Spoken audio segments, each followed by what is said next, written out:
remember, like, I went to college when I was 17, and I was the second choice goalie for the college team. Like, oh wow! I weren't good enough. Who was the first? Did he make it or anything? Yeah, no, he didn't. No, there's a guy. He's at home. Like, I know him still from back then. It's called Richard Morris. Like, he'll be buzzing. Yes. He's just mentioning like, buzzing. He's on this. But like, he was the main goalie kind of thing. It is called lottery. And it was maybe an age thing because he was a year above me or whatever. It was cool kind of thing. But then it's almost like I grew up and my body just sort of started connecting, like the muscles and that started making sense with the brain, and I knew what I was doing kind of thing. But yeah, to being a chef and then to sign professionally for a football team, even if it was Stoke City and I'm on 250 quid a week, it was incredible. Yeah, like, dream come true kind of thing. It was amazing. What do you call the game, or what did you call the game where you get to smack the ball at your mate's arse? We call it bare ass now. Bare ass. Now? Are you still doing it? Yeah, you do it in football. Do you? So, like, if we're doing like a six-a-side and the losing team, we'll agree it beforehand where the forfeit is bare ass. Nobody pulls their pants down now, but like we have done that. That's brilliant. Yeah, you'll get the losing team will have to stand in the goal, and everybody else just bounce the ball at them. Yeah. I remember just before lockdown, we went and played headers and volleys over a field, and the loser of that had to have, we called it dog's ass. Yeah. But he just went, "I'm an adult. Why would I do that?" And he just refused. And I was like, "It's the game. You have to." Yeah. I'm buzzing that like the pro footballers do it. 100%. We do that for sure. That's so good. Rebounds was always my one, like just kicking a ball at one touch that's scored. Oh, is it? Touch once. One touch. Touch once. Rebounds, you're just kicking it against the wall, aren't you? Yeah, and you only allowed one touch. Kirby. Yeah. Kirby. Yeah. That wasn't football though, was it? Yeah.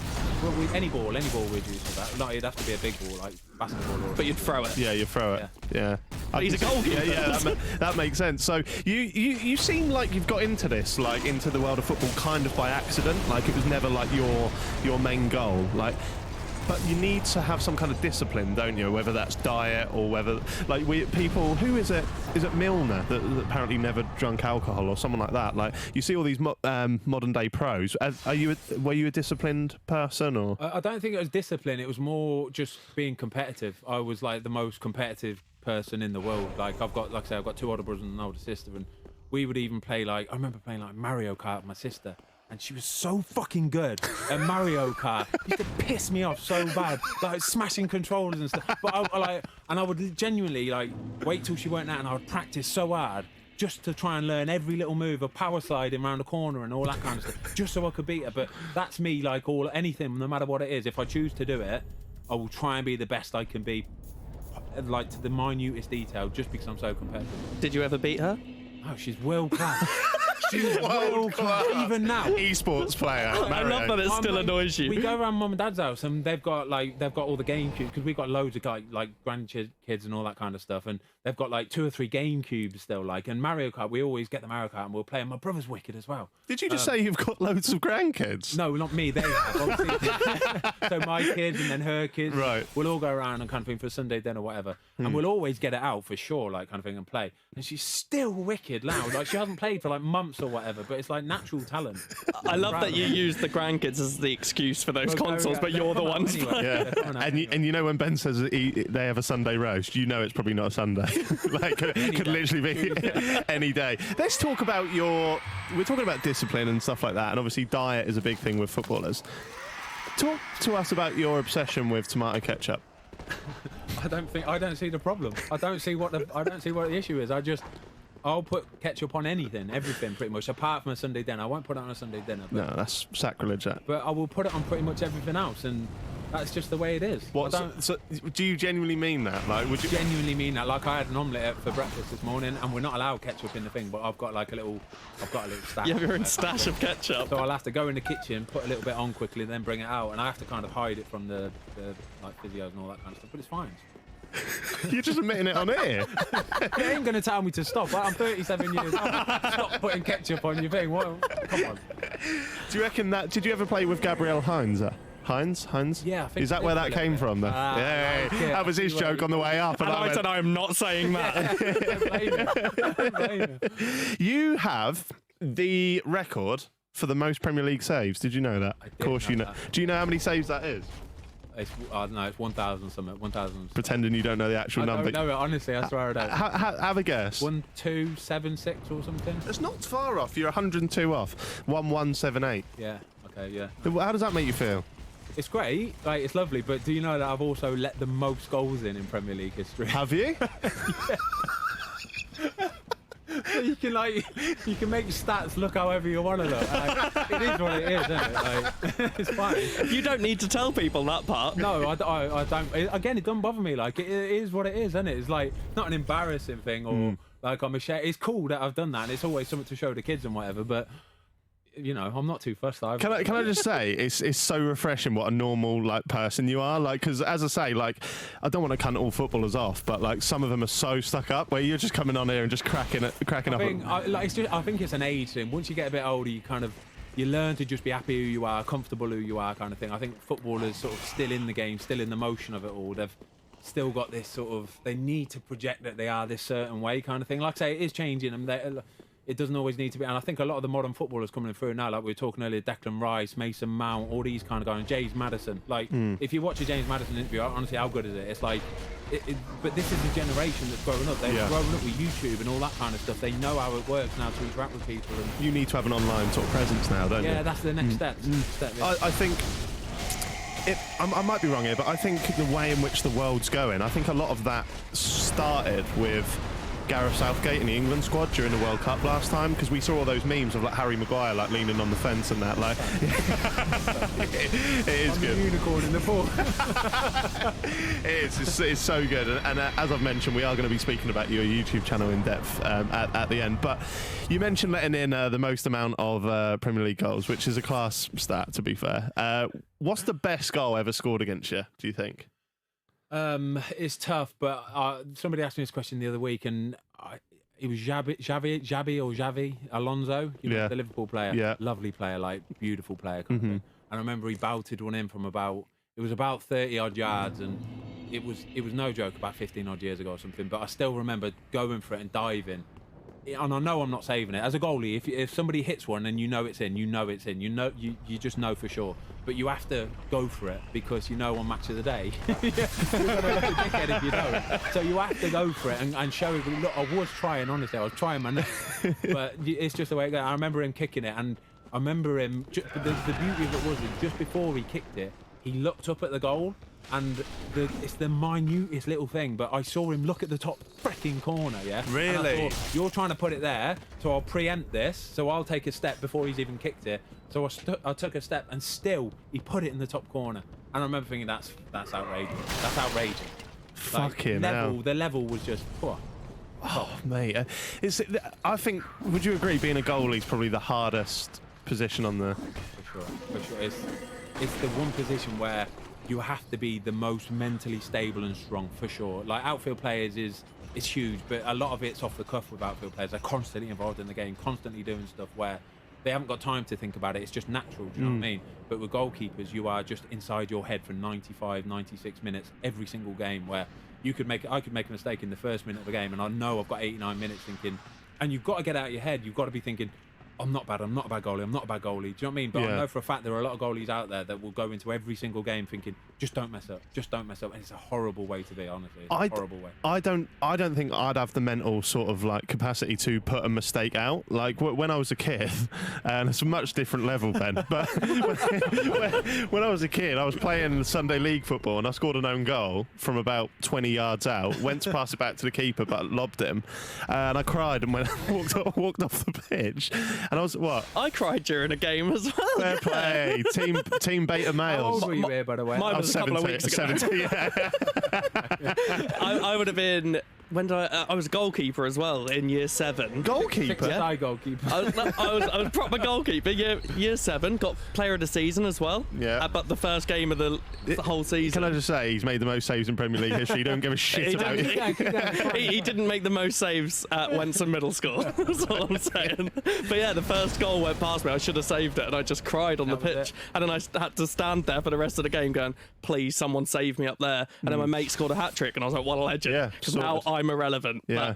Yeah. Have you ever felt like crying on the pitch? I can't say I felt like crying, but for sure, like I've had times where goals have gone in and I'm thinking, oh, this is horrible. You're going to look like a like nowadays though, because as well, with all the rise of social media, internet memes and stuff like that, and there's some clever guys out there, some really clever guys, like creative guys. that I know a goal goes in and it looks bad. By the time I finish the game, it will be everywhere. It's good to go kind of thing. So there is, honestly, and I'm sure with some of the modern footballers, they're thinking in the back of their head, just don't really mess up. Like, it's okay to mess up a little bit, but don't do something crazy stupid. Oh, it must be weird. I don't even, as a fan, I don't even consider that, like, when players fuck up, you give them pelters, like, you're sitting at home, like, shouting at the TV. You never consider what the footballer's thinking in that moment. What's it like to let in a huge blunder? Because do you remember back in the day, maybe like the early days of your career and that, they used to bring them out on like a Christmas DVD. Yeah, bloopers. Yeah. Yeah, own goals and gas. Yeah. Yeah, I remember. So I guess there's two questions. So when you make one, are you conscious of thinking this is going to be played forever? And talk us through what it feels like to let in a blunder. Okay, so you know that you're going to be relevant for a few weeks at least. It's going to be sort of so it's going to be replayed, and that's called, and you kind of know eventually it will blow over because there will be another new mistake that will take over. It's kind of the way it goes. But so talk, for example, about when Paul Robinson, he scored a goal past me for Tottenham. I was playing for Watford. Oh, was that past you? That was past me, yeah. Yeah. So, yeah, thanks, yeah. So it was he's about 80 yards out, for God's sake. Do you know what I mean? He actually belts the ball. Our defender at the last second just kind of moves his head. And as he moves his head, I think, oh, shit. And it was horrible, and it kind of went in. Yeah. But I remember at the time, right, so I was with the England team, and I was like this up-and-coming goalkeeper. I was at Man United, but I was out on loan at Watford doing really well. And I was like the heir to the throne to the England goalkeeper situation. So Paul Robinson was actually the England goalkeeper at the time, but he was having a bit of a rocky period, right? And it's crazy circumstances, but literally the weekend after that, we were meeting up with the England team, and it was going to genuinely be like a head-to-head of who was going to be the number one. And then he scored, right? And I'm thinking, well, that's not me going to be number one. Fucking hell. And it was the way it was, but like, I've always found the best way to, you've got to just own it, honestly. You have to just own it, come out. So even then, like back then, and I've seen the interview, and I look horrific. Oh, it's massive chin, no beard. I look awful, massive bungle head. What do you mean you had a massive chin? Surely it's the same chin that you've got. Like, your beard sort of hides it a little bit, kind of thing. And I didn't realise that back then. But I remember I came out and did an interview, and I watched it the other day, actually. I thought, actually, that's decent, you know, fair dues kind of thing. And I was probably 24, 5 kind of thing.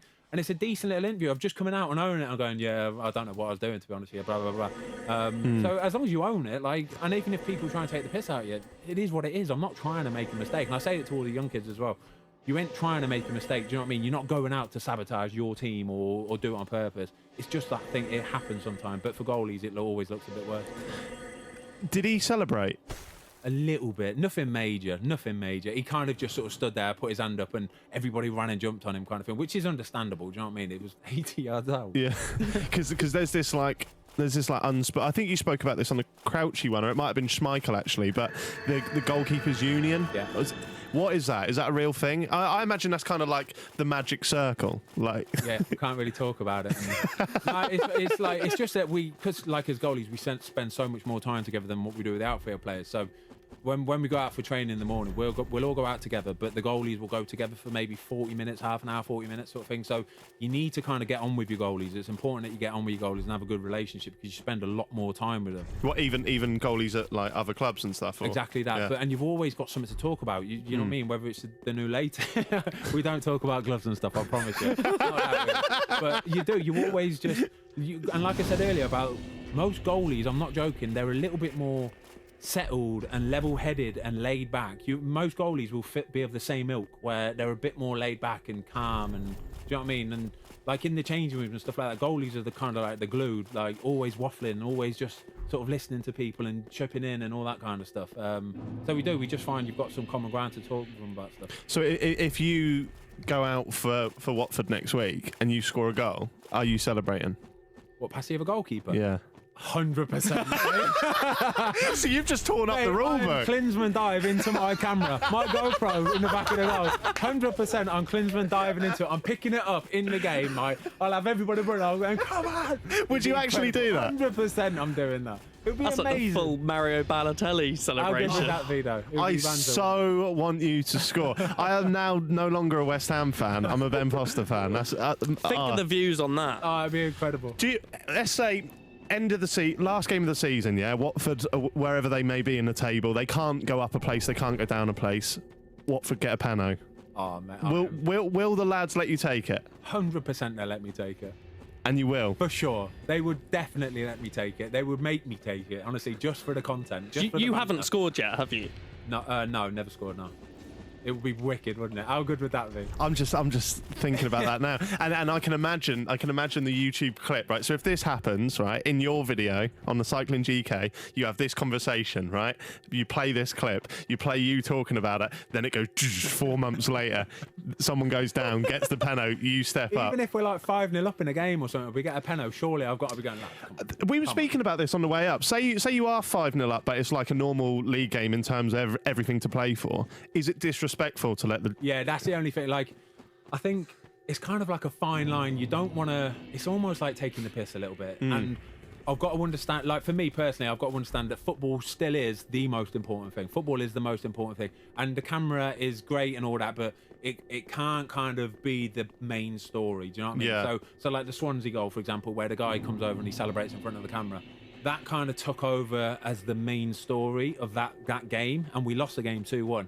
And because that story comes over and takes the main, you get a little bit of backlash from that, and you can understand it because fans, when they support a team, they have an emotional investment in that team. You know what I mean, they own that team some little bit. It might only be a little bit, but they have this emotional attachment where that's their team. And if they see somebody not doing it on purpose, but it looks like they are not fully invested in that team as much as that fan is, then they'll just let it will break loose kind of thing. They'll let their emotions know, and they'll go on Twitter. They're letting it all go. And I understand it. It's not right, but that's the world we live in.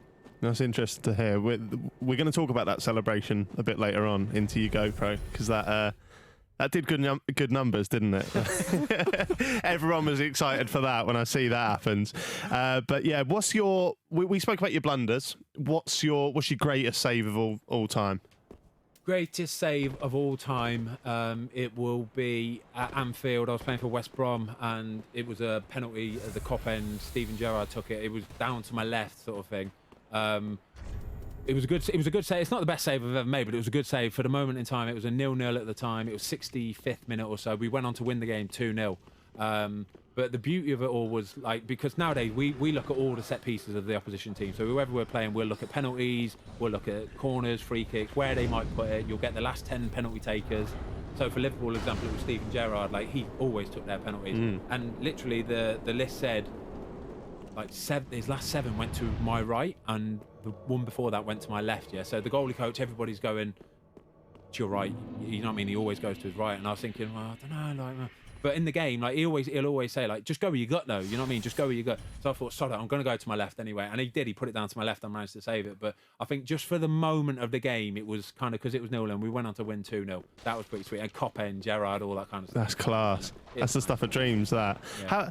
When you say go with your gut, how much can you kind of tell?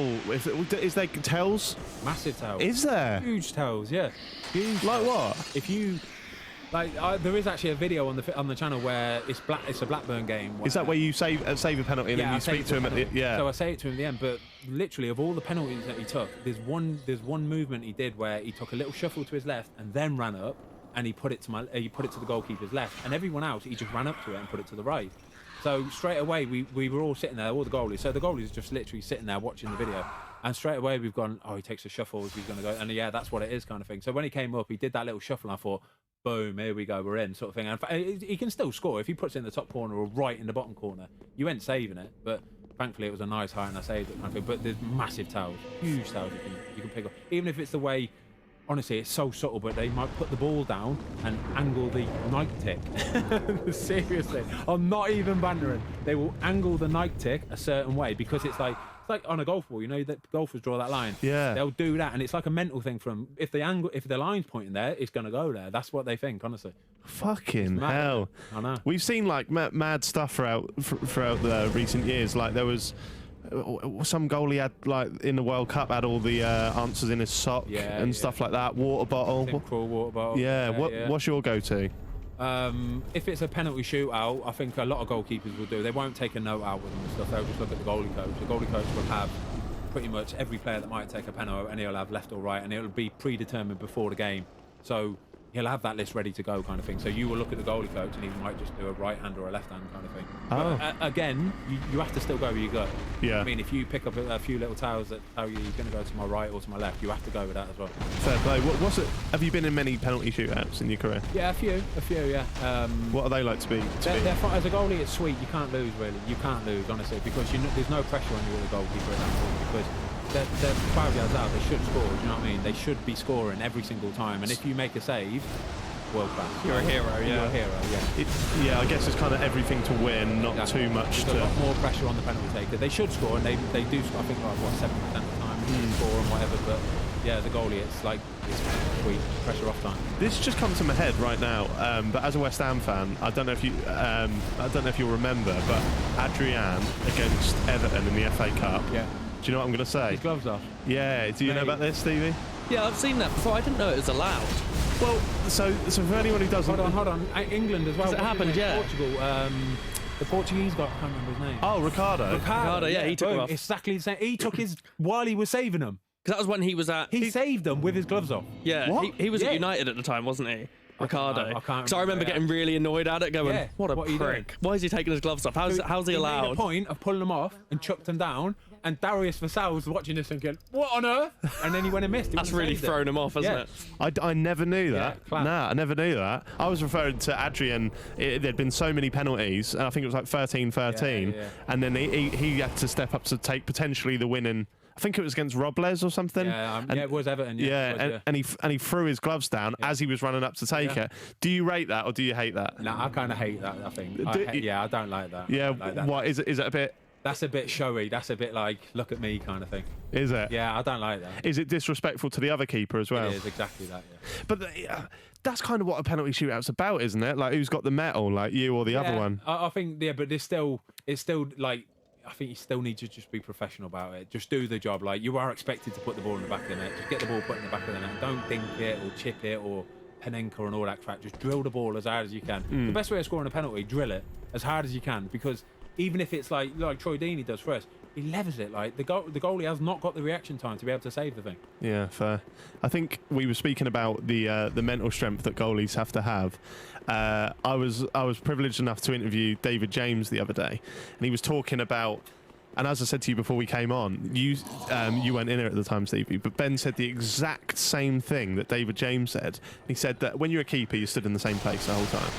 And I asked him about, like, people shout stuff. Are you going to hear it more because you stood there? And it's so weird how accurate both the answers were, because they both said it's a murmur. So like when like say the keeper takes it back to his feet and you hear people go, oh, like, and there's no confidence. That's worse than an insult. Is that? Oh, that's the worst. Like this horrible feeling like comes through you of they don't like me. It's horrible. Honestly, there's nothing worse of. They don't like me. They don't rate me. What's the point? It's a horrible feeling. And like I say it to some of the outfield players. Like when the fans were there, you can hear it happening, and you just think, oh. But you see it really affect that player as well. The fans, it's like they're not going out their way to be horrible, but some of them are. yes, but they can't control their emotions. Like I say, they're emotionally invested in this football club. Like they can't help but go, ah. But when you've got 30,000 of them doing it, it makes a big old noise. It's a horrible feeling. It's a horrible feeling, because if they just go out and give you something, fair enough. But that's deep. That's meant kind of. Yeah. Do you think keepers are in a better position now that there aren't fans in the stadium at the moment? I think there's a lot of young players coming through that are in better positions, yeah, because they're not that crowd is a big old pressure, like it's like a cauldron with all those fans on, and there's a lot of young players coming through that have never sort of witnessed that or Had to deal with it. Yeah. And it'll be interesting to see how they deal with it when fans are back in. Do you know what I mean? There'll be some players that thrive on it and some people that will really suffer from it. Are you somebody that thrives in front of a crowd? Yeah, I do like a crowd. I must admit, I do enjoy a crowd. I do. It's just that kind of that 3 o'clock when that whistle goes off at 3 o'clock and the buzz and the energy and the adrenaline from everybody else. Kind of that's what I feed off as well. I love that kind of thing. When we first got back after lockdown, I remember our first game was against Leicester. It was on Sky actually. It was just like, it's almost like, no joke, right? If a goal would have gone in the back of the net, I would have been like, well, it's just like training. Like, it didn't even matter kind of thing. It's not until you get in the car after training after the game, whatever, and you listen to the results and you're like, oh, shit, we lost. Like, do you know what I mean? It was genuinely a bit like that kind of thing. So everybody's learned to kind of, you have to sort of G yourself up and get yourself going. Fair. That's how it felt watching football when it first came back. I remember the German league came back first, didn't it? And I was watching that and I was just thinking, it doesn't feel right. It feels like I'm just watching them have a kick about. But I'm so used to it now, though. Yeah, I'm so, like, it was a big game on. I can't remember what it was, but I was like, it was only towards the end where I was like, oh fuck, like it just feels normal now, which is a shame. Like, I mean, I miss going to live football, and I've not even considered like the young lads that have made their debuts in this kind of world. They've then got to get used to the. I know. I mean, I'm sure they've played like under 21 games. Still, like we had a little period, didn't we, where we had like 2,000 fans were allowed back in the stadium and stuff. That's worse than having everybody there because you can hear individual. that's what David James said as well. You can hear the individual person coming for you, and you think you're horrible. Have you noticed that the insults changed when they knew your camera was there as well with your GoPro? You know what? Look, we only ever played 2 games with the cameras there, with the fans there, and everybody was ledged. To be fair, like I remember I had it a couple of times where I was showing the fans and people were genuinely buzzing off it, kind of thing. Yeah, it was interesting, and it would be interesting if when fans are back, if I'm doing it still, and what it looks like then, kind of thing. I think, yeah, it's interesting. It's something to kind of look forward to, I suppose. It's being a goalie and being an outfield player seem like 2 completely separate entities, just for like even down to like the most basic stuff. So it sounds obvious, but like you stand in the same place the whole game, like pretty much. Do you know what I mean? Like they run about. Well, is it hard, and I don't know if you want to admit this, but is it hard not to let some fans get in your head when they're shouting it? Of course, without a doubt, it's the hardest part. Like the goalkeeping is purely mental, like purely mental. Like you see, so take for example Kepa, like you know when he's obviously signed for Chelsea, he's like it's massive transfer fee, all that kind of stuff. He's obviously a very good goalkeeper. So like technically, he's got all the attributes, he's got everything. He could be a world-class goalkeeper, but he started making a few mistakes. It got in his head. You saw that he was struggling massively with his confidence. And the confidence is the thing that it's like probably more than half the battle. So with a footballer, I think the technical and having all the ability to actually play football is 50%, and that is probably at least 50%. The mental part of it. Is it? And if that is low, that bit can't even operate. Yeah, you like see, you're a nothing. You see the form go for a long time as well. Massively Sometimes, go, like even Alisson recently for Liverpool. Just dipped quite badly. De Gea's obviously been all over the place for that, but it's I couldn't do that. No. That's way too much. Do you think footballers get goalkeepers, get a bit of unfair stick? Because like Alisson right now, you see, and obviously there's only a minority of Liverpool fans, so the majority of them are alleged, but the fact they're calling him out, he's one of the best goalkeepers in the world, and he's had a few shit games or average games, but on because of how good he is, and all of a sudden they're. Do you see what I'm saying? It's the way it goes. That's the territory, mate. Honestly, it's the way that it goes, especially when you're playing for one of them big boys like Liverpool, Man U, all that kind of stuff. You could, no joke, have 20 good games where you are 7 or 8 out of 10 every week, but you make one bad game, like you have a bad game, and that's it. They'll say you're done. They'll say you're done. It's that severe and that reactive. Honestly, it's crazy. That's what we were saying on the way up here about how much worse it is for a goalkeeper to make a mistake than like if a striker misses a shot, you're all right. It's still 0-0 or whatever. But if you let in a blunder, you could lose the game because of it. I guess it kind of works the other way though, because like if you're consistently a good keeper for a long time, I think the fans really warm to you and really love you. Like West Ham fans in particular, like we love Fabianski, and if he makes an error, like last season, I think towards the tail end of the season, because after COVID, West Ham had a really good run. We were battling relegation with Watford actually, and then had a really good run. And we should have beat Liverpool, and they were obviously top dogs then. And Fabianski was at fault for 2 goals, and we lost 3-2 or something like that. But no one really gave him any stick because of just how good he's been. So, throughout your career, Ben, where have you felt most loved by the fans?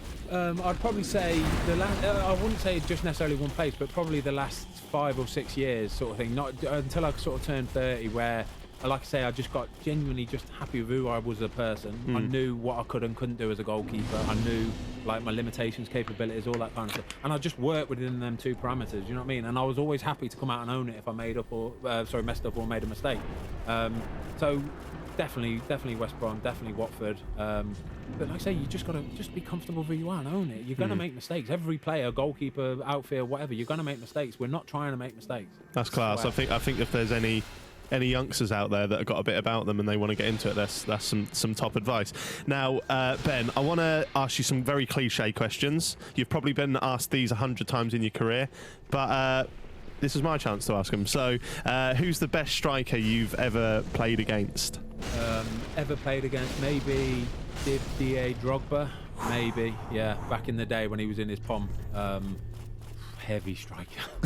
He's absolute baller. Animal baller, technical, like strong. No backlift, just banged it like goal kind of thing. Wicked. He scared me even as a fan when he was kicking off against Barcelona. Was it Barcelona? And he was fucking disgrace like in the camera. That was intimidating enough. He's a winner as well, like proper winner. He's not one who's just like happy doing it and whatever, and going through the rigmarole of it. He's a winner. Like we put the game in particular that springs to mind was I was at Watford and we had Dan Shittu, who was a centre back. I don't know if you remember Dan Shittu. My God, this guy was the biggest bloke you've ever seen in your life. Massive, like massively massive. And Drogba that day, no joke, was ragdolling him. He was like grabbing him and pulling him, going, "You come with me, and I'm going to score." And he was going, "Right, yeah." It was mad, like, to see it. And I think he scored a hat-trick that day, and I was like, "Not bad, you, man. Well done." Fucking brilliant.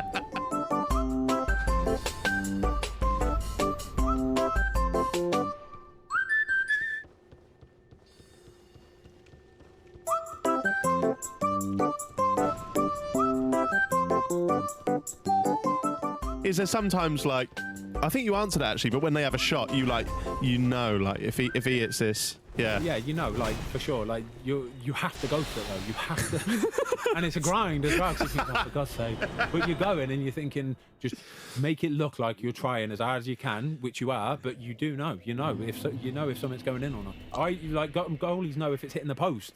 You know if it's going to hit the crossbar or the post. Because you're so used to doing it. I don't know if the answer will also be Drogba, but was there ever a player that when they got the ball, you were just thinking, please don't shoot?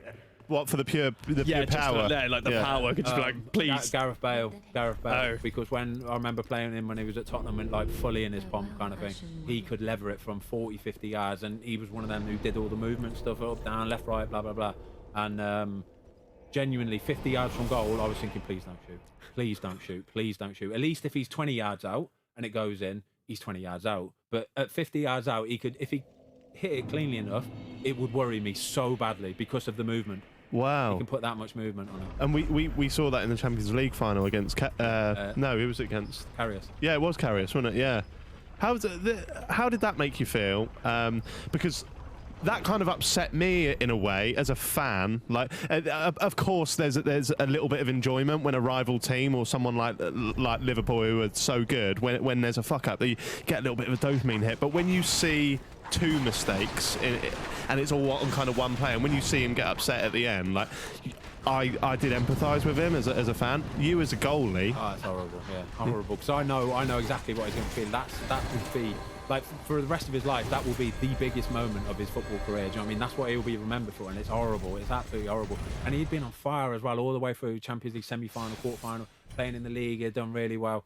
But yeah, poor bloke. He was crying afterwards and stuff like that. Yeah. It was horrible to see. But that's what I mean. That comes with the territory of being a goalkeeper kind of thing. And I knew from that moment on he'll never play for Liverpool again. You can tell. You can just tell because you could see the effect that it had on him. Wow. Yeah. Fucking hell. Do you ever get starstruck? I know that sounds like a silly question, but say you come out and Messi's the other side, like, would you get starstruck, or it's ingrained within you that you're all pros, you're all on the same level? No, I don't think I would get starstruck. I'd definitely go and ask for their shirt. 100%. So a little bit starstruck then. 1,000,000%, yeah. But I do that, like, when we was in the Prem last year, I was getting shirts right, left and centre kind of thing, but mainly for my son. My son absolutely buzzes off on, like, kind of thing. But no, I don't think I'd get starstruck, because I know a lot of people who put footballers on pedestals and stuff like that, but I work with these dickheads every day. You know what I mean? There's our title. Ben Foster calls Messi a dickhead. But I get to see them every day, and they're just normal blokes. You know what I mean? I call them dickheads. I'm not being out of order. Yeah, they're just normal blokes. They are. Everyone's just exactly the same, normal blokes. And but in terms of like the talent, like how does that make you feel? Like, did you? I might be wrong here, but did you play with Cristiano when he? Yeah. I need to know about him. It's just one of these people. Animal, mate. What a guy. Seriously, lovely bloke as well. I'm not even joking. Like, he was So for example, he was the first one in every single day. Like first one in, he would be the last one on the training pitch, last one to leave. He'd be the last one to leave the building every day. And this was like when I was at United. It was the days before like Instagram and Twitter and doing it for the gram and all that kind of stuff. He was doing it for himself. Like he just wanted to be the best he could possibly be. And he was so hard working. It was phenomenal to see. And that's why, like, even now, like the question between Messi and Ronaldo, I'll always say Ronaldo just because I see what he did for it and how hard he had to work to get to that level. And he's still doing it now. You see some of the stuff he does on the internet. He's a machine, absolute machine. That level of mentality, different level. I love stories like that. Like it's look, good bloke as well. Good bloke. Is he? Like helpful, like not just like a good bloke, but helpful with it as well. So the Carling Cup final, I played for United. We played against Tottenham. We won in the final, and I remember the full-time whistle had gone. It was about to go to a penalty shootout, and we were walking up the pitch, and he literally came over to me, put his arm around me. Bearing in mind, I'm 2 years older than him. By the way. I was like his little son. Like, Dad came over. But it's Ronaldo, so yeah, he'd definitely beat you on Mario Kart, wouldn't he? So he came over, and he's gone, "This is your moment. This is your moment." I remember feeling all like warm and glowy, like. I was buzzing, absolutely buzzing. But yeah, like went and saved the penalty. We won and won the penalty shootout. So like little things like that. Do you know what I mean? He didn't have to do that. He ain't got to do anything. Yeah. It's a League Cup final. He's played in Champions League final. It's nothing to him. But to go and do it, I thought, yeah, sweet that. Top man. And even though he is doing that for you, he's also doing that for the team as well, isn't he? Like just a winner, born winner. Yeah, I heard a story. I can't remember whether it was Crouchy's podcast or a similar thing, and some footballer was on there talking about played in the Champions League. He had a cameo role, like 20 minutes or something. Came back. It wasn't you that said this, was it? I don't think. I don't know if I've heard you say it on a different one. It's someone else. Came back to Manchester. Everyone went to the hotel. And he was down the gym. And I think that was the Champions League final or something. Right. Like that. He was on the treadmill like straight away after the game. Yeah, because he'd only played 20 minutes. Exactly, yeah, just doing a bit extra kind of thing. Like that's what I mean. Like they're their own business. They're machine. They run themselves like a business. Like they know that to get the best out of themselves, they have to live within these certain things, and they just do it naturally. It's amazing. Did you just see his partner said that he'll never change a light bulb in the house just in case he injured himself doing it? She's just come out and said this about 2 days ago. That seems like bollocks. That's like when I say to Fiona, I'm shit at washing up. Like I purposely do it shit so then she does it better. No, but it was his. No, it's because they're obviously very rich. Their roof is like 8 feet off the ground or whatever. Oh, not 8 feet. That's normal. 8. I'm rich. How the other half live? I thought I'd done all right so far. I was almost at an hour without being abused or saying something stupid.